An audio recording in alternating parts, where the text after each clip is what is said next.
আসসালামু আলাইকুম রহমতুল্লাহ। আজকে ভিডিওটা ওপেন করলাম শাহবাগীদের নিয়ে কথা বলার জন্য। শাহবাগীদের নিয়ে দুটি কথা না বললেই নয়।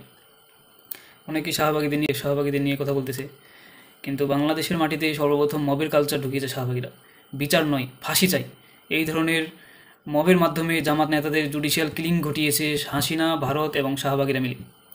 হাসিনার অবৈধ বিচার দেশের মানুষ সেই তখনই ছুঁড়ে ফেলে দিয়েছিল, যখন হাসিনা এবং শাহবাগীদের প্রত্যাখ্যান করেছিল সাধারণ মানুষ। এখন আমরা হাসিনাকে লাথি দিয়ে যেভাবে তার আপন ঠিকানায় পাঠিয়ে দিয়েছি, এবং সেই সাথে তাদের দলের নেতাকর্মীরা যেমন ভারতে পালিয়ে গিয়েছে, তারা বিশ্বাস করে আমরা বাংলাদেশে অপশাসন কায়েম করেছিলাম গত 16টা বছর। সেই সাথে তারা বাংলাদেশের তারা যদি নিরপরাধ হতো, তারা বাংলাদেশের বিচার ব্যবস্থার উপর আস্থা রাখত, তাদেরকে পালিয়ে যাওয়া লাগতো না। কিন্তু তারা জানে যে আমরা যে অপরাধ করেছি, এই অপরাধের বিচার আমাদের হবেই হবে। এই ইনসাফ বাংলাদেশে তাদের যদি সুষ্ঠু ন্যায় বিচার হয়, তাহলে তারা তাদের শাস্তি অবশ্যই পাবে। এই ভয় মনে নিয়ে তারা বাংলাদেশ থেকে ভারতে পালিয়ে গিয়েছে, তাদের আপন ঠিকানায় পালিয়ে গেছে। তারা 16টা বছর ফেরাউনের শাসন চালিয়েছে মানুষের উপর। হাসিনার রক্ষাকবচ ছিল এই শাহবাগীরা। তারা মিথ্যা জঙ্গি নাটক সাজিয়ে অসংখ্য মানুষকে গুম করেছে, খুন করেছে। অসংখ্য আলেম ওলামাকে কারাগারে বন্দি করে রেখেছে, মিথ্যা মামলা দিয়ে হয়রানি করেছে। মোট কথায় 16টা বছর শাহবাগীরা ছিল হাসিনার রক্ষাকবচ। কিন্তু আমরা হাসিনাকে যেভাবে লাথি দিয়ে ভারতে পাঠিয়ে দিয়েছি, এটা থেকে শাহবাগীরা মোটেও শিক্ষা গ্রহণ করেনি। তারা এখনও হাসিনার দালালি করে যাচ্ছে। কিভাবে জানেন? এটিএম আজহার ভাই সর্বজন স্বীকৃত সরকারের অধীনে স্বাধীন বিচার ব্যবস্থার মাধ্যমে আজ ন্যায় বিচার পেয়েছে। শাহবাগীরা এটা সহ্য করতে পারেনি। তারা জামাত শিবির এবং আজহার ভাইয়ের বিরুদ্ধে যুদ্ধাপরাধের অভিযোগে অভিযুক্ত বলে এখনও মিছিল করে যাচ্ছে, এখনও তাদের উস্কানিমূলক বক্তব্য দিয়ে যাচ্ছে। সরকারের উচিত তাদের বিরুদ্ধে ব্যবস্থা গ্রহণ করা। মূলত এটা দ্বারা তারা বুঝে যাচ্ছে হাসিনার আমলেই ছিল সঠিক। হাসিনার আমলে তাদের বানানো মব বিচারই ছিল সঠিক। তারা এটা স্বীকৃতি নিতে যাচ্ছে ডক্টর ইউনূস সরকারের কাছ থেকে। তারা মূলত বর্তমান বিচার ব্যবস্থাকে প্রশ্নবিদ্ধ করার জন্য মিছিল করে যাচ্ছে, উস্কানিমূলক বক্তব্য দিয়ে যাচ্ছে। প্রত্যক্ষ বা পরোক্ষভাবে বলতে গেলে তারা হাসিনার শাসনামলকে বৈধতা দেওয়ার পায়তারা করছে। শাহবাগীরা মূলত সরকারকে এবং বিচার ব্যবস্থাকে প্রশ্নবিদ্ধ করার মাধ্যমে ফ্যাসিবাদী শক্তিকে দেশের মাটিতে প্রতিষ্ঠিত করার জন্য চেষ্টা চালিয়ে যাচ্ছে। শাহবাগী সংগঠনগুলোর এই চেষ্টা অব্যাহত রাখবে। এদের সাথে মিলিত হয়েছে ছাত্রলীগ, সেই সাথে মিলিত হয়েছে ছাত্রদলও। গতকালকে আমরা ভিডিওতে দেখেছি। মজার বিষয় হচ্ছে, গতকাল রাতে রাজশাহী বিশ্ববিদ্যালয়ে ছাত্র শিবিরের সাথে অপ্রীতিকর ঘটনা ঘটেছে। সেই সেই ঘটনা ঘটার সাথে সাথে কয়েক মিনিটের মধ্যে ছাত্রদল তাদের ফেসবুক পেজে বিবৃতি দিছে। আমার সন্দেহ হয় যে ছাত্রদল কিভাবে জানে যে রাজশাহী বিশ্ববিদ্যালয়ে এরকম একটা ঘটনা ঘটবে। যদি তারা নাই জানতো, তাহলে তারা কিভাবে ঘটনা ঘটার কয়েক মিনিটের মধ্যেই তারা বিবৃতি দিতে পারতো। নিশ্চয়ই তারা বিবৃতি দিতে নিশ্চয়ই সময়ের প্রয়োজন হয়, চিন্তাভাবনার প্রয়োজন হয়। কারণ একটা দলের বিরুদ্ধে সরাসরি বিবৃতি দিবে, এটা তো মোটেও হাসি খেলতামাশার বিষয় না।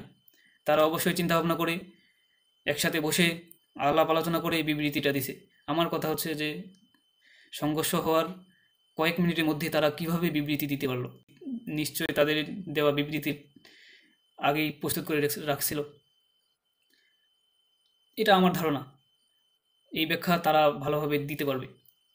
আমার কথা হচ্ছে, শাহবাগীদের পক্ষে ছাত্রদলের যে এই অবস্থান, এটা ছাত্রদলকে ভবিষ্যতে ভোগাবে। আমি এটাও জানি যে ছাত্রদলের সবাই শাহবাগীদের পছন্দ করে না। শাহবাগীদের যে এই যে মানে সহযোগিতা, যে সাহায্য সহযোগিতা ছাত্রদল এখন দিচ্ছে, এটা ছাত্রদলের তৃণমূলের কর্মীরা কখনোই মন থেকে মেনে নিবে না। 5ই আগস্টের পর থেকে আমরা দেখেছি ছাত্রদল বাম সংগঠনগুলোকে বেশি আপন করতেছে, শিবিরকে দূরে ঠেলে দিচ্ছে। শিবিরকে তারা শত্রু মনে করছে, কিন্তু শিবির তো তাদেরকে শত্রু মনে করতেছে না, তাদেরকে বন্ধুপ্রতিম সংগঠন বারবার বলে আসতেছে, কিন্তু তারা সেটা প্রত্যাখ্যান করে বামদের কাছে টানার চেষ্টা করছে। কিন্তু তারা জানে যে বাম সংগঠনগুলো সঠিক ন্যায় রাজনীতি কখনোই করতে পারবে না। তাদেরকে অবশ্যই মিথ্যা কথা বলে রাজনীতি চালিয়ে যেতে হবে। মিথ্যা না বলতে পারলে, ষড়যন্ত্র না করতে পারলে বাংলাদেশের মাটিতে বাম সংগঠনগুলোর রাজনীতি থাকবে না। এই সব জানার পরেও ছাত্রদল বলেন অথবা বিএনপি বলেন, তারা বাম সংগঠনগুলোর সাথে লিয়াজু করে চলার চেষ্টায় আছে। এই শাহবাগীরা বাংলাদেশের ভালো কখনোই চায়নি। এই শাহবাগীরা ভারতের এজেন্ট হিসেবে বাংলাদেশে কাজ করতেছে এবং একটা অংশ পশ্চিমাদের দালাল হিসেবে কাজ করতেছে। পশ্চিমাদের এজেন্ডা বাস্তবায়ন করার জন্য বাংলাদেশের মাটিতে কাজ করতেছে। বাংলাদেশ নিয়ে তাদের সঠিক ভাবনা, বাংলাদেশের 18 কোটি মানুষের এবং 92% মুসলিমদের নিয়ে তাদের ন্যূনতম ভাবনা নেই। তারা ইসলামের বিপক্ষে, যেখানে 92% মুসলিম দেশের মাটিতে বসবাস করে। তাদের এই 92% মুসলিমদের নিয়ে বামরা কি করেছে, তাদের চিন্তাভাবনা কি? তারা ইসলামের বিরোধিতা করে, সেটাকে পুঁজি করে তারা রাজনৈতিক অবস্থান বারবার ক্লিয়ার করতেছে। এইরকম নেগেটিভ একটা গোষ্ঠীকে বিএনপি এবং ছাত্রদল কাছে টানার চেষ্টা করতেছে। এটা খুবই দুঃখজনক ঘটনা। আমরা জানি বিএনপি মূলত ইসলামকে ধারণ করে।